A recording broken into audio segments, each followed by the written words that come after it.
Hello everybody, this is Albert with Green Tea House. I hope you're doing well today. Today we're going to talk about maximizing or optimizing your tea drinking experience.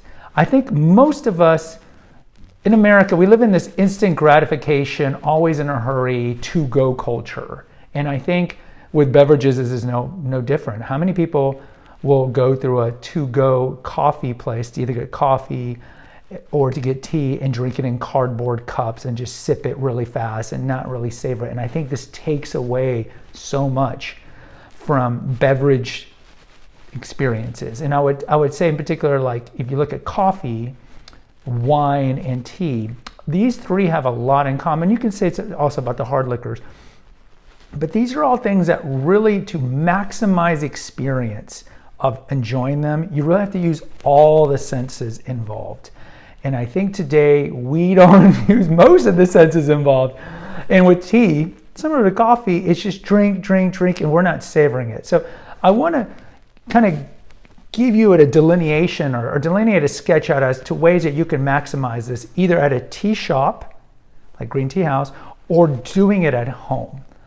And hint, use all the senses. So what I'm going to show you here is kind of like the idea of what I like to do, in case you can attest to this, what I like to do, and it's to use all the senses. So the obvious sense number one that we should be using with tea is taste, right? Tasting the tea.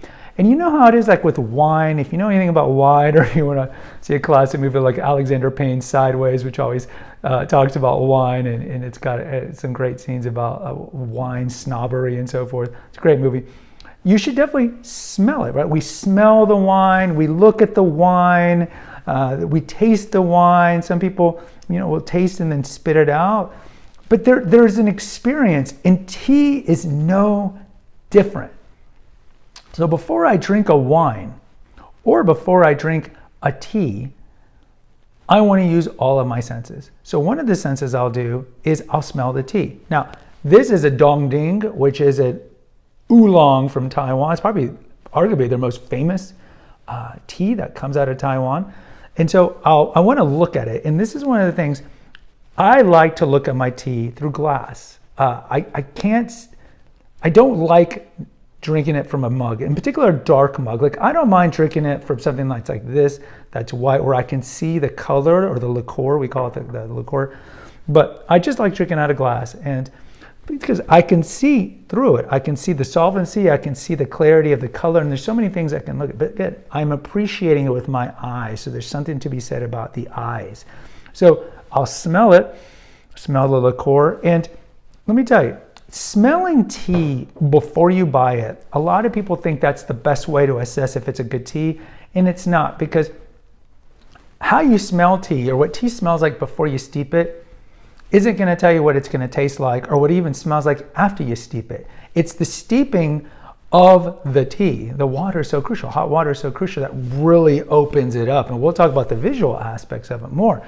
But it's not really the smell. And the other issue with the smell is so much tea, and even if you want to call them artisanal teas that you can get at tea stores, have been vitiated or corrupted by flavor enhancers that they spray on it. No different than like monosodium glutamate that you find sprayed on Cheetos and Fritos and flavored chips. And so smelling a tea is not a good indication of its quality. Either way, smell it after you steep it. Look at it. Savor the taste, even leave it in your mouth a little. I think there's a lot of references to dark chocolate. I like high percentage dark chocolate as well. It's another thing, like we just gulp it down like Augustus Gloop from Willy Wonka. No, just savor. So you just savor the tea. Smell the tea. Look at the tea. Another thing that I think we take for granted, and it's one of the things I love about tea, is look at the tea leaves before you steep them. And this is why I don't really like sachets or tea bags, because you can't see them. And one of the beauties of artisanal loose leaf tea is you can look at the tea. In all teas from the Camellia sinensis bush, in all teas, even herbals, even tisanes, they all have such a fascinating look. Like I like looking at licorice. If you ever see licorice has got the craziest look before you steep it.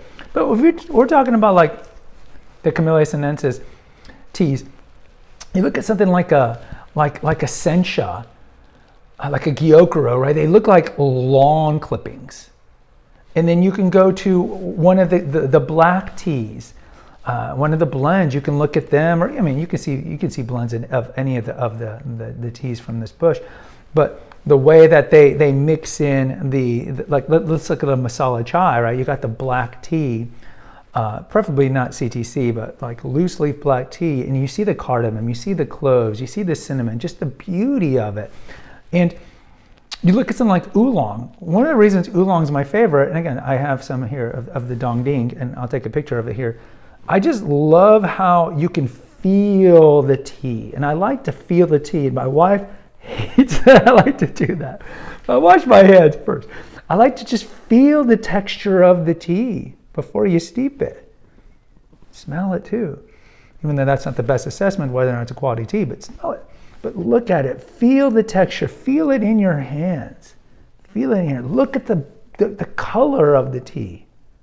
Look at the color of the tea.